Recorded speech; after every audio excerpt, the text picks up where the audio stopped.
Morning students, स्वागत है एक बार फिर से आप सभी का हमारे इस यूट्यूब चैनल पे। और आज हम करेंगे एक्सरसाइज 2.4 के 5, 6 और 7वां क्वेश्चन। ठीक है, 4 क्वेश्चन हमने पिछले पार्ट में कर लिए थे। आइए देखते हैं 5वां क्वेश्चन क्या है।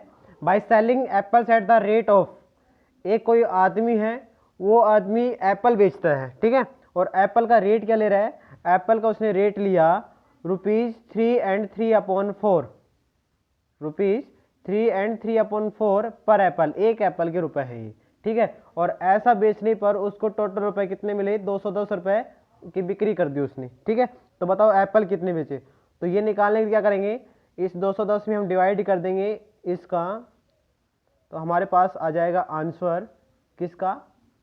एप्पल्स का, ठीक है। कितने एप्पल्स हैं, समझ में आ गया? तो क्या किया, सबसे पहले हमने वो लिखा जो दिया है, मनी गेट्स बाय पर्सन, कितने रुपए मिले उसको? 210 रुपए मिले। एप्पल का रेट क्या है? ₹3 and 1/4 पर एप्पल, ठीक है, 3/4 सॉरी। नंबर ऑफ एप्पल्स निकालेंगे तो 210 में हम डिवाइड कर देंगे इस नंबर का। जब हम इसका मिक्स फ्रैक्शन इसको सोल्व करेंगे तो 4 3 12, 12 और 3 15, 15 बटे हो गई 4। अब डिवाइड को करेंगे मल्टीप्लाई में चेंज, तो जैसे मल्टीप्लाई में चेंज करेंगे तो आगे वाला फ्रैक्शन क्या हो जाएगा? उसका रेसिप्रोकल हो जाएगा, 4 ऊपर चला जाएगा और 15 कहाँ जाएगा? नीचे आ जाएगा। क्लियर? आप 15 को काटेंगे, 3 से काटा इसको तो कितना आया? ये कट जाएगा, 3 से इसको काटेंगे तो 70 पे कटेगा। और फिर हम करेंगे, फिर इसको 3 से काटेंगे तो ये 5 पे कटेगा और ये कट जाएगा 70 पे। फिर 5 से फिर काटेंगे तो ये कितने पे कटेगा? 14 पंजू 70, 14 पे कट गया। 14 को फिर 4 से मल्टीप्लाई करेंगे, कितना आ जाएगा? 56। तो ये आ गई एप्पल की संख्या। तो आपको नीचे लिख रहा है नंबर ऑफ एप्पल्स बराबर 56, ठीक है। नंबर ऑफ एप्पल्स बराबर 56, हाँ ये लिख रखा, देखो ऊपर ये लिख रखा है नंबर ऑफ एप्पल्स लिख के नीचे, और फिर आपको लिखना है 56 आंसर, ठीक है। आइए बात करते हैं नेक्स्ट हमारा जो क्वेश्चन है उस क्वेश्चन का। नेक्स्ट क्वेश्चन में क्या कहा है कि रवीना ने चीनी खरीदी है। कितनी खरीदी है? 8.5 kilo, 8 and 1/2 kilogram of sugar. और कितना रुपए की खरीदी है उसने ये भी बता दी कि कितना रुपए खरीदी है, इतना रुपए की उसने खरीदी है, ठीक है।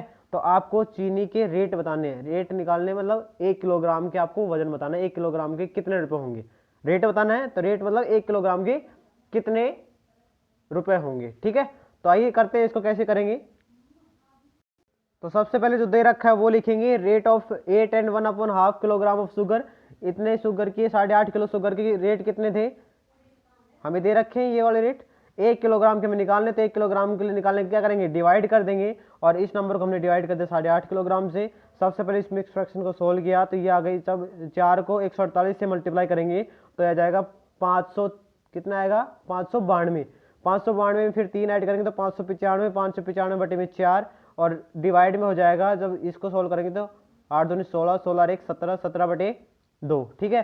अब इसको डिवाइड को जब मल्टीप्लाई में चेंज करेंगे तो आगे वाला नंबर क्या हो जाएगा? सिर्फ आगे वाला नंबर ही चेंज होगा, आगे वाला नंबर 2 तो ऊपर चला जाएगा, 17 नीचे आ जाएगा। अब इसको काटेंगे, 2 दूनी 4, 2 पे कट गया, 17 से इसको काटेंगे तो 17 3 51, कितने बचे? 8 बचे। 8 और 5 कितने हो गए? 85, 17 5 85। तो 35 बटे 2 आया। तो 35 बटे 2 का मतलब कितना हो गया? 35 बटे 2 का मतलब कितना हुआ? 17.5। ये रुपीज हमारे क्या आ गए? आंसर आ गए। तो जल्दी से जाओ मार्केट में खरीदो, क्योंकि चीनी हो गई सस्ती, 17.5 किलो, सॉरी 17.5 रुपए किलो, ठीक है।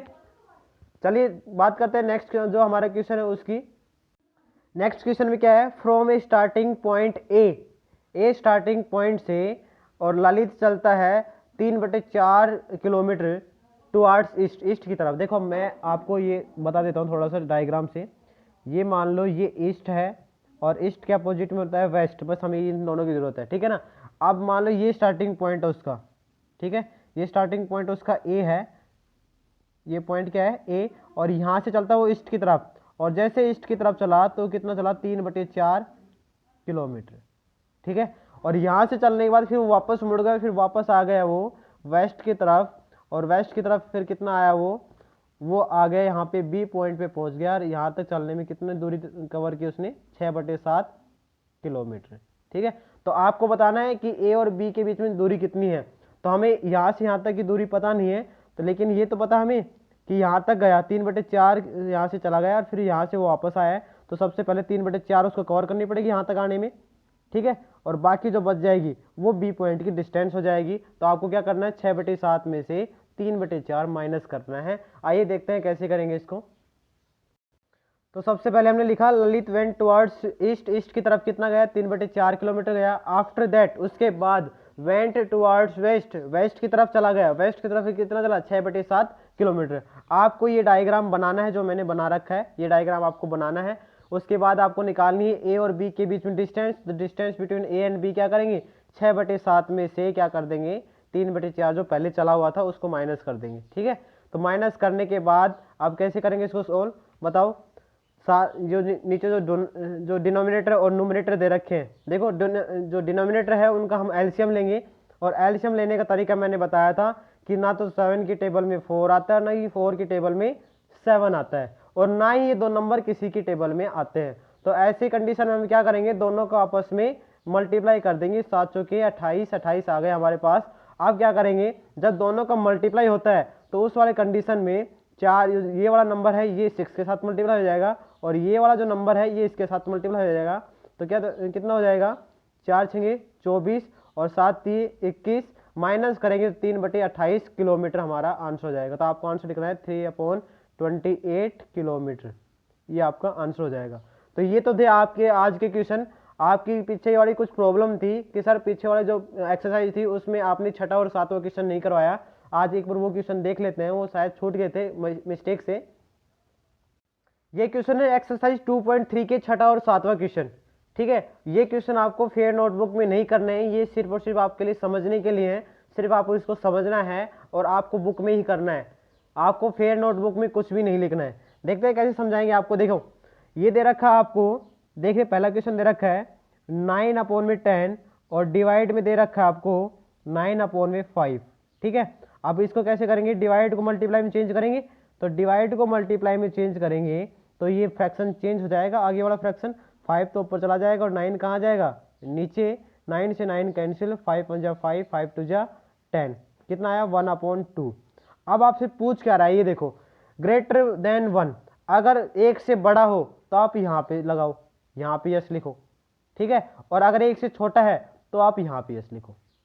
ठीक है, अब आपको ये चेक करना है 1 से बड़ा है छोटा है। मैंने जब आपको फर्स्ट दिन में आपको जब फ्रैक्शन के बारे में बताया था तो उसमें मैंने ये बताया था, अगर इम्प्रॉपर फ्रैक्शन हो तो इम्प्रॉपर फ्रैक्शन में जो वैल्यू आती है वो 1 से बड़ी आती है, और प्रॉपर फ्रैक्शन है उसमें वैल्यू 1 से छोटी आती है। इम्प्रॉपर फ्रैक्शन में ऊपर वाला नंबर बड़ा होता है, नीचे वाला नंबर छोटा होता है। लेकिन यहाँ पे देखो ऊपर वाला नंबर छोटा है, नीचे वाला बड़ा है, तो ये तो हो गया प्रॉपर फ्रैक्शन। तो प्रॉपर फ्रैक्शन में वैल्यू क्या आएगी, 1 से छोटी आएगी। तो आप देखो इसमें लिखेंगे लेस देन 1 में लिख दोगे आप यस।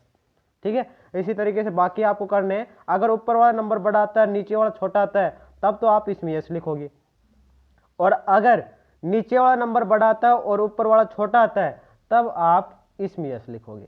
ठीक है, तो इस तरीके से आपको करना है। बाकी जो क्वेश्चन है, जो 7वां क्वेश्चन है उसमें तो आपको सिर्फ ये पहचानना है कि क्या ये बराबर है या नहीं है। ठीक है, तो आप देख लीजिए बराबर है या नहीं है। आपको प्रॉपर्टी शायद याद होंगी, जो मैंने प्रॉपर्टी आपको करवाई थी, एडिटिव जो उसकी एडिशन प्रॉपर्टी थी, मल्टीप्लिकेटिव प्रॉपर्टी, जो कॉम्यूटेटिव और एसोसिएटिव प्रॉपर्टी थी, वो मैंने आपको समझाई हुई थी। तो ये है कॉम्यूटेटिव प्रॉपर्टी, ये है कॉम्यूटेटिव प्रॉपर्टी। और कॉम्यूटेटिव प्रॉपर्टी में क्या होते हैं, इक्वल होते हैं। ठीक है ना, इसमें भी देखो आप डिवाइड में कॉम्यूटेटिव प्रॉपर्टी अप्लाई नहीं होती है, तो इसमें आप इक्वल टू नहीं लिखेंगे, नॉट इक्वल टू लिख देंगे, ऐसे बराबर का साइन लगा के बीच में इस तरीके से। ठीक है, इसमें देखो मल्टीप्लाई में, तो मल्टीप्लाई में भी ये क्या होते हैं, बराबर होते हैं। और देखो ये आ गया माइनस, तो मैंने बताया था कि डिवाइड और सब्ट्रैक्ट में ये कॉम्यूटेटिव प्रॉपर्टी अप्लाई नहीं होती है, सिर्फ 2 में ही अप्लाई होती है, एडिशन और मल्टीप्लाई में। तो इन दोनों में तो आ जाएगा बराबर, और इसमें और इसमें आ जाएगा नॉट इक्वल। ठीक है, तो इन दोनों में बराबर और इसमें नॉट इक्वल। तो इस तरीके से आपको सिर्फ एक बुक में करनी है, फिर नोटबुक में नहीं करनी है। आपकी एक्सरसाइज 2.4 कंप्लीट हो गई है। इससे पहले अगर आपको कोई प्रॉब्लम आ रही है, कोई क्वेश्चन समझ में नहीं आ रहा है, तो आप हमें रिप्लाई या कमेंट करके जरूर बताएं। मिलते हैं नेक्स्ट क्लास में नए चैप्टर के साथ, तब तक के लिए बाय बाय।